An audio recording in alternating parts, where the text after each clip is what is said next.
السلام علیکم، میں اسد آپ کی خدمت میں.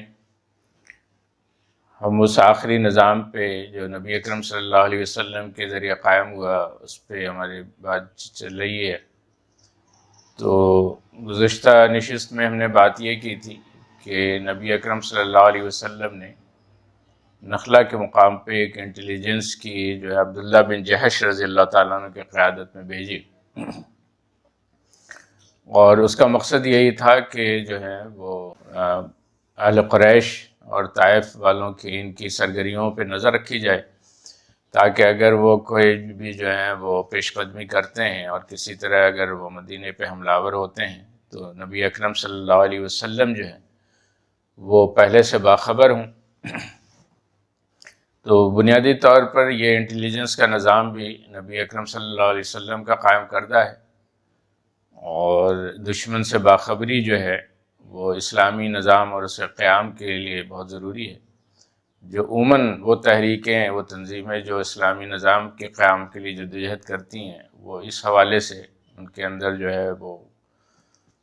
عدم توجہی سامنے آتی ہے. بہرحال یہ جو ٹیم بھیجی گئی تھی یہ رجب کا مہینہ تھا، اور رجب کا مہینہ جو ہے اس وقت جو ہے وہ 4 مہینے جو ہیں وہ حرمت والے مہینے قرار دیے گئے تھے، جس میں ایک رجب تھا اور پھر شوال اور ذوالقعدہ اور ذی الحج جو ہیں وہ چونکہ حج کے حوالے سے. تو ہوا یہ کہ وہاں جو ہے یہ انٹیلیجنس ٹیم جو ہے وہ ایک پہاڑی کے جو ہے درے میں وہ انہوں نے خفیہ طور پر اپنا ٹھکانہ بنایا تھا، تاکہ جو ہے اہل مکہ جو یا اہل طائف و نخلہ جو ہیں یہ دیکھ نہ لے. لیکن ہوا یہ کہ اتفاق سے طائف کا ایک قافلہ وہاں سے گزر رہا تھا، اور انہوں نے وہ ان لوگوں پہ نظر پڑ گئی.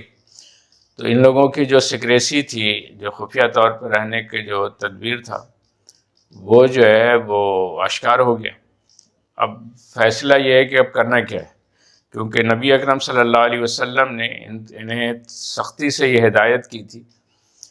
کہ لڑنا تو دور کی بات ہے، تمہیں جو ہے وہ بالکل جو ہے کسی کو پتہ بھی نہیں لگنے دینا کہ وہاں تم لوگ موجود ہو. اب مسئلہ یہ ہے کہ اس قافلے کو اگر ہم چھوڑتے ہیں تو وہ سب کو پتہ چل جائے گا،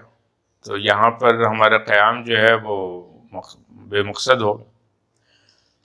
تو ان ٹیم نے اپنے طور پہ یہ اجتہاد کیا کہ اس قافلے پہ حملہ کر کے ان سب کو قتل کر دیا جائے،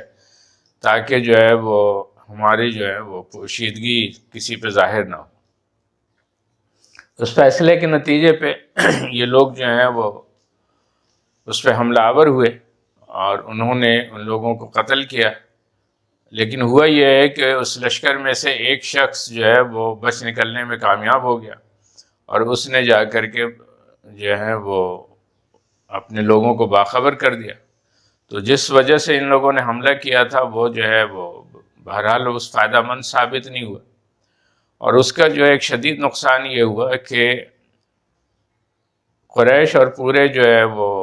ان کے جو جتنے بھی حواری تھے، ان کے ساتھ جو کفر کی قوتیں تھیں،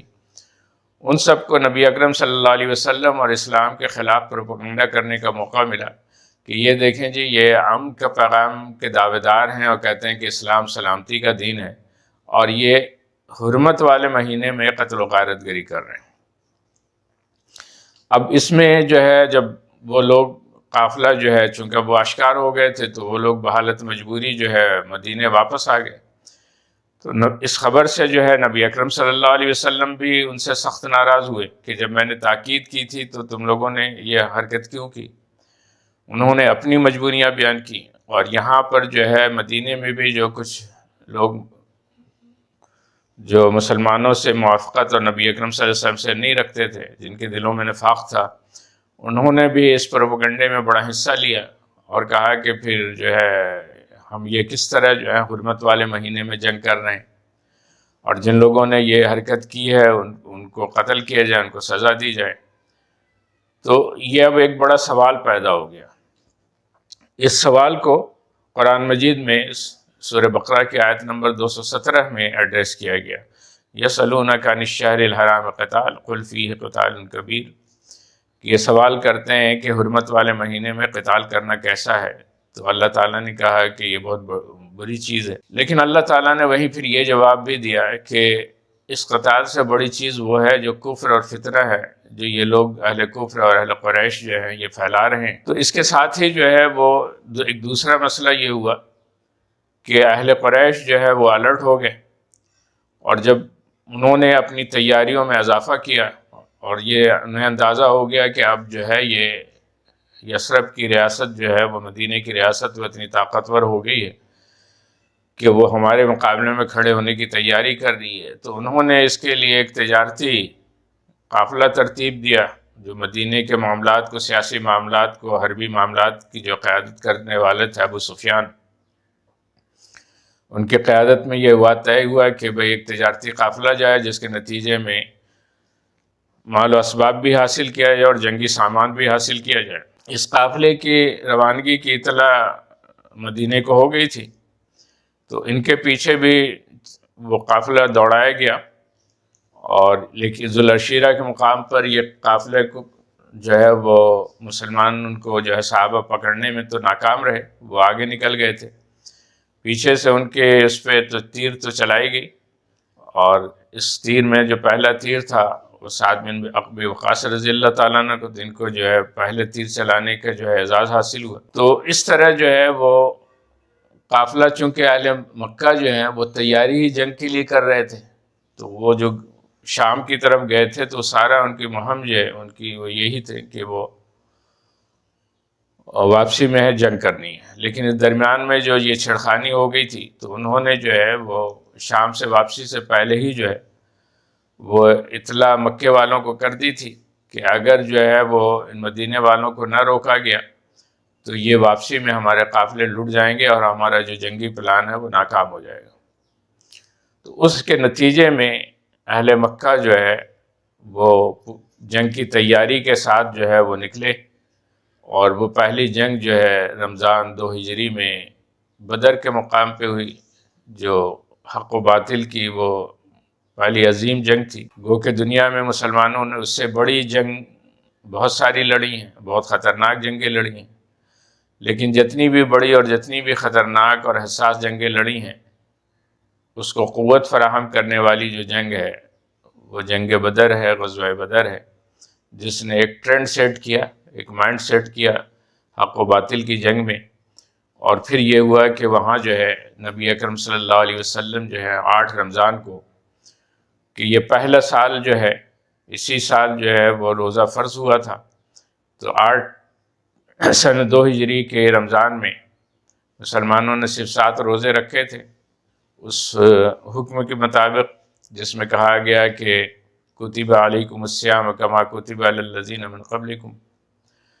لیکن ایک ہفتہ ہی گزرا کہ پھر آیت آئی تم پر جو ہے کتب علیکم القتال وہو کرہ لکم، تم پر قتال جو ہے وہ فرض کر دیے گئے جو کہ تمہیں ناپسند ہے، آسان تحب شیئا وشر لکم وآسان تکرہوا شیئا وخیر لکم، کہ یعنی ممکن ہے کہ جو چیزیں تمہیں ناپسند ہو وہ تمہارے لیے بہتر ہو، اور جو چیزیں تم پسند کرتے ہو وہ تم اس میں تمہارے لیے شر ہو۔ جو مومنین اور صحابہ جو ہیں وہ نبی اکرم صلی اللہ علیہ وسلم جس کے قائد تھے وہ بدر کے لیے روانہ ہوئے۔ اس میں جو ہے بدر کے مجاہدین کا جو ذکر عموماً عام مشہور ہے وہ 313 ہے، لیکن ان کی کل تعداد 317 تھی۔ 4 افراد جو تھے وہ میدان جنگ کے باہر تھے، جن کو نبی صلی اللہ علیہ وسلم نے اسٹریٹجک حکمت عملی کے تحت مختلف سمتوں میں متعین کیا تھا کہ دائیں بائیں سے اگر کوئی بھی اور بھی دشمن یا ان کی کوئی ٹیم جو ہے وہ دائیں بائیں سے حملہ آور ہو تو نبی اکرم صلی اللہ علیہ وسلم باخبر رہیں۔ تو یہ جو ہے وہ ایک ہفتہ لگا بدر کے مقام پہ پہنچنے میں، اور پھر وہ 17 رمضان آیا، وہ حق باطل کا معرکہ ہوا۔